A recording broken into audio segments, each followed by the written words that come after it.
цялата аптечка. До сега съм на 4 литра вода, но до вечера трябва да изпия още 2. Което няма да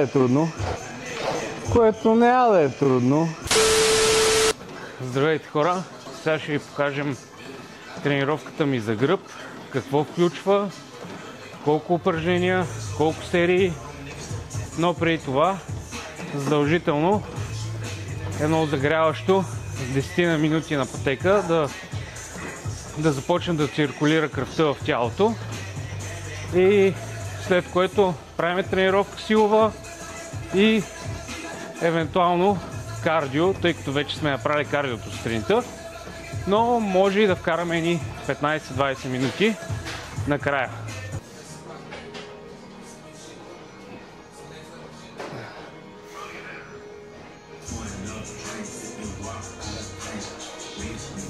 Да загреем малко старите кокали преди да се изпотиме.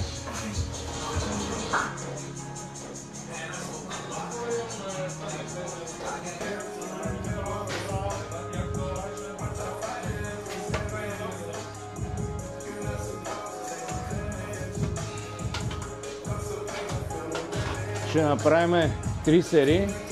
Това е първа. С 20 ще стигнем до 60 или 80.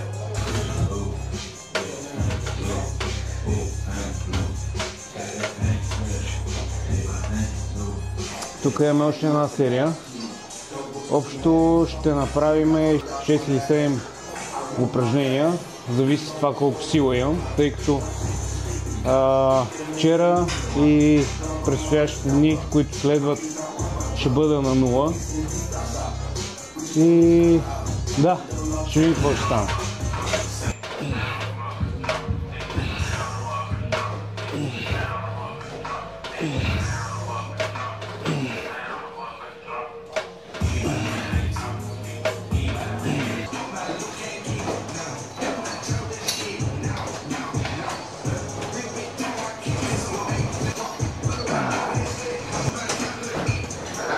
В момента следиме храната, следиме сол, вода, абсолютно всичко, протеин, въглехидрат, но тренировъчен сплит е изцяло в моите ръце, като в момента е 3 дни тренирам, 1 ден почивам, 3 дни тренирам, 1 ден почивам, схваща идеята, но кардиото абсолютно всеки ден. Обмисляме състезания през есента, но пък още не сме решили кои състезания, тъй като трябва да качваме и мускул, а това никак не е лесно за периода, който имаме от 6-7 месеца, даже по-малко. Здравейте, Атанас!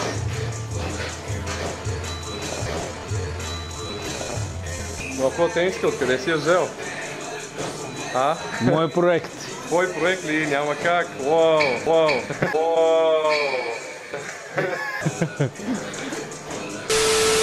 До сега съм на 4 литра вода, но до вечера трябва да изпия още 2, което няма да е трудно.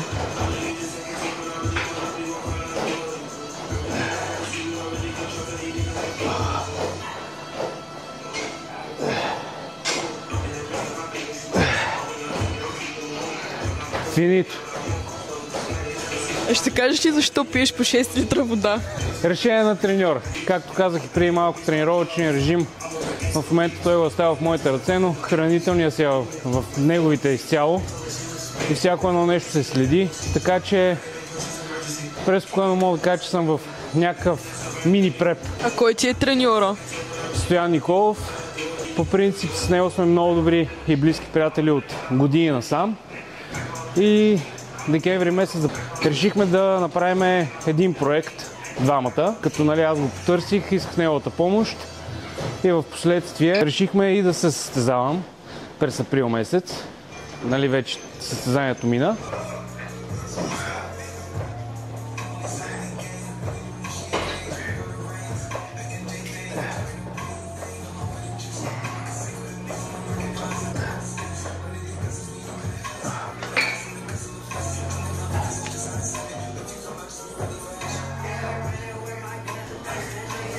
Може и да минем 6 литра.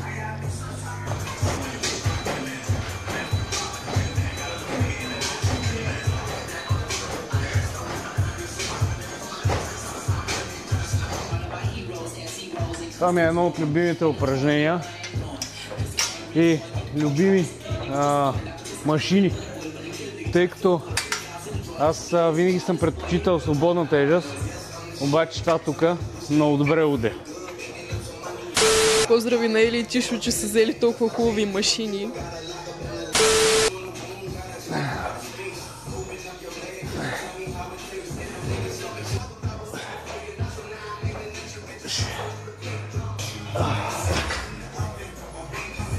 А какво ще кажеш за състезанието? Колко килограма си качил след него? Колко беше тогава? На 26-ти бях 74,6. Слизах в две категории. Основната категория, заради която излязох, беше бодибилдинг до 80. И направих дебют в класик физик, като въобще не очаквах. В класик физик станах първи в моята категория. До 160 и до 170 см. А в бодибилдинг, в моята категория, която съм излизал и в предходни години, взех трето място сега. 100 килограми съм качил 10 за около месец, но пък стараем се да държиме формата максимално, въпреки че се отпускам и ям боклуци, junk food, ама няма как, душицата си го иска. Правим мъртва тяга. Това е всеизвестно упражнение на всички. Не го бях правил може би 5 или 6 месеца по време на подготовката. Просто с нетърпение чаках да ми дойдат, да ми се върне силата и да започна да тренирам по-тежко. Да, това е едно от любимите ми упражнения, както и лек.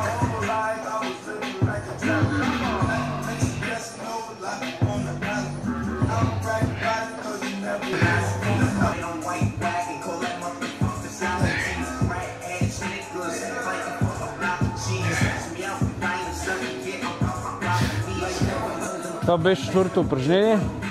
Май ще направим още 3. 7 за щастие. Нали така беше?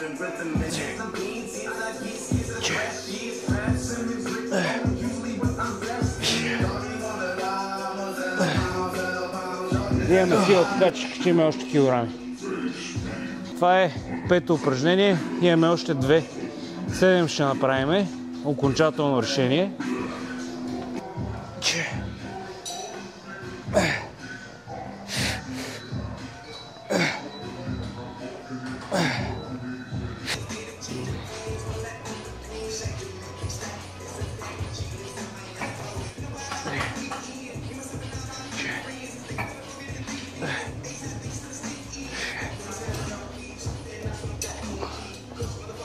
А защо тренираш сам?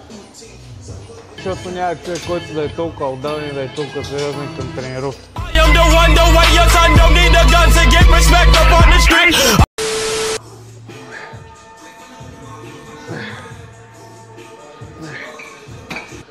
Имаме още едно упражнение. Края идва. Тук какво има? Хапчета. Кой пи толкова хапчета? Fuego que arde tu piel, soy el agua que mata tu sed, el castillo. Тук има повече хапчета, отколкото в аптека.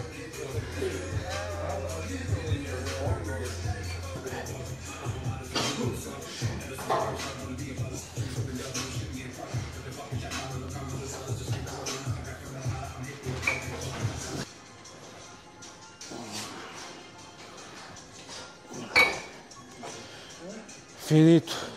Приключихме с тренировката. Сега ще направим един малък позинг. Да видим и съответно да покажем какво сме направили през тази тренировка. Ако нещо въобще успеем да видим. И така.